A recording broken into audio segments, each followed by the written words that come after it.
On August 24, 79 AD, the people of Pompeii woke up to a normal morning. Bakers lit their ovens. Merchants opened their shops. Children played in the streets.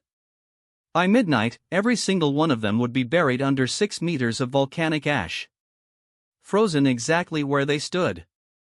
We know what they ate for lunch that day. We know what jokes they scrawled on their walls. We even know what songs they sang. Because Vesuvius did not just destroy Pompeii. It preserved it. Perfectly. For nearly 2,000 years. This is the hour-by-hour story of how an entire city died in a single day. Pompeii was not a small village. It was a thriving Roman city of 11,000 people, sitting just 8 kilometers from Mount Vesuvius on the Bay of Naples. It had paved streets, running water, an amphitheater that held 20,000 spectators, and over 30 bakeries. The city was a playground for wealthy Romans.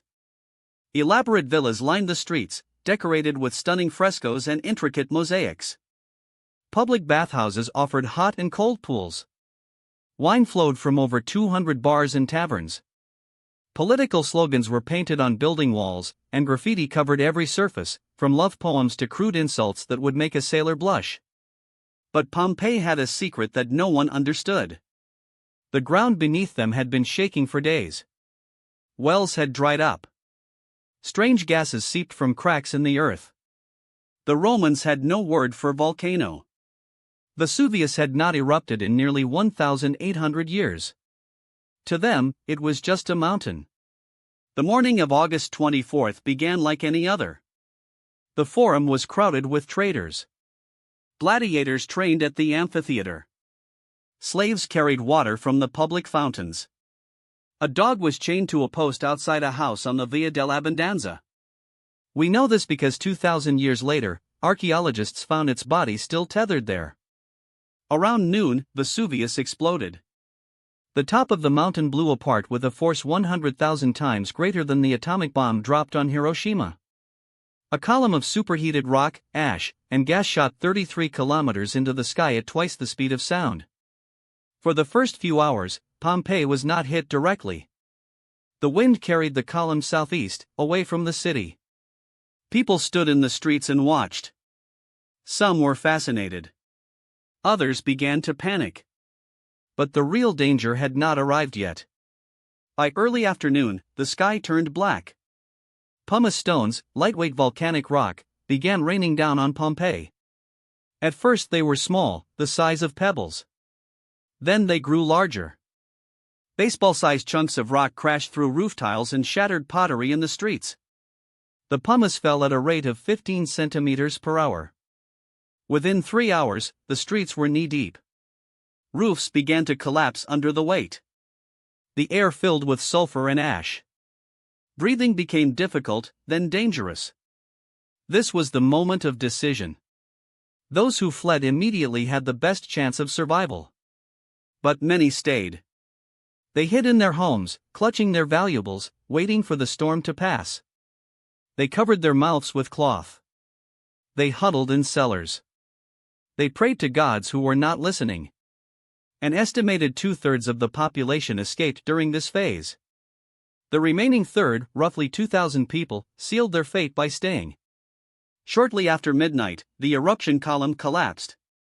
It could no longer support its own weight. And what came next was far worse than falling rocks.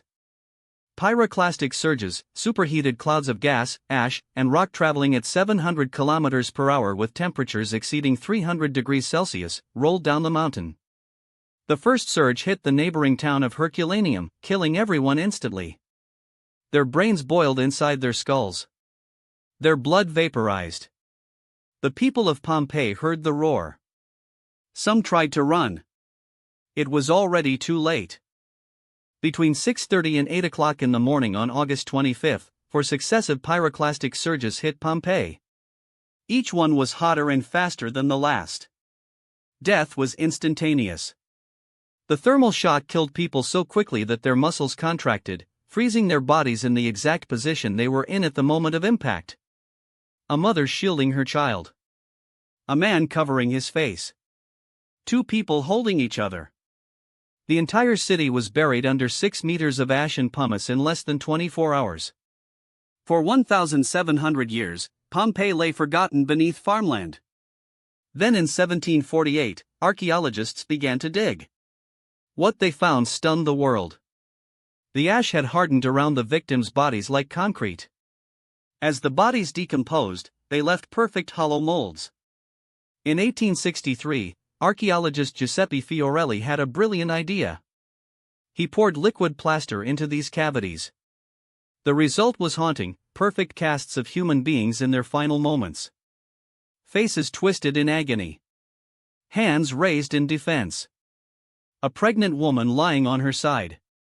But Vesuvius preserved more than death. It preserved life. Loaves of bread were found still sitting in ovens, perfectly carbonized but intact. Eggs sat unbroken on kitchen counters. Wine jars still held residue. Surgical instruments revealed that Roman doctors performed complex procedures.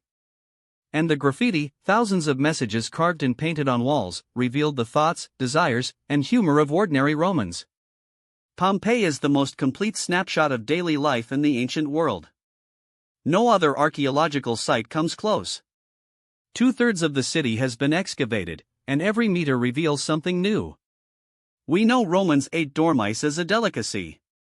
We know they had fast food restaurants called thermopolia, with counters and menu paintings. We know they held elections, posted campaign advertisements, and complained about their neighbors. Vesuvius is still active today. 3 million people live in its shadow. The last major eruption was in 1944, during World War II. Scientists monitor it constantly, but the mountain follows no schedule. When it erupts again, and it will, the destruction could dwarf what happened in 79 AD. Pompeii reminds us that civilization is fragile. That everything we build, every city, every culture, every life, can be erased in a single day. And sometimes, only the disaster itself keeps the memory alive. 2,000 years ago, Vesuvius buried an entire city.